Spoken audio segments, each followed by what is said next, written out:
انسان کو گڑھوں سے نکال کے ہم سے اوپر لے جاتی ہے، وہاں لے جاتی ہے یہاں پہ ہم جا نہیں سکتے، دعا کروائی نہیں جاتی۔ آپ اپنے اندر ایسے اخلاق پیدا کر لو، اپنے آپ کو ایسا بنا لو کہ دوسروں کے منہ سے، دوسروں کے دل سے دعا نکلے۔ کسی کے ساتھ ایسا اچھا سلوک کرو، بلکہ ہر کسی کے ساتھ کرو کیا آپ کسی کو دعا کہنا ہی نہ پڑے کہ میرے لیے دعا کرو۔ اگلا بندہ آپ کو دیکھ کے خود ہی اس کے منہ سے دعائیں نکلنے شروع ہو جائیں کہ بیٹا فلاں کا بیٹا ہے، بہت اچھا ہے، نہ کہ آپ کو دیکھ کے کوئی منہ دوسری طرف کر لے یا آپ کے منہ پہ آپ کی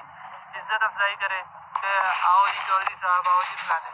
بعد میں تو کتوں کتا یا بندہ آ گیا تو سلام تو لینا جی، مجبوری سی ہے، بغیر اپنے مڑ کے چھٹنا نہیں۔ وہ عزت نہیں ہوتی، عزت وہ ہے جو آپ کے پیچھے کہا جائے کہ بندہ بہت اچھا تھا، اللہ تعالیٰ اسے اور ہمت دے، اس کو فلاں دے فلاں دے، اس کے لیے خود بخود دعائیں دیں۔ تو احسان دانش کے بارے میں ہم پڑھ رہے تھے باتیں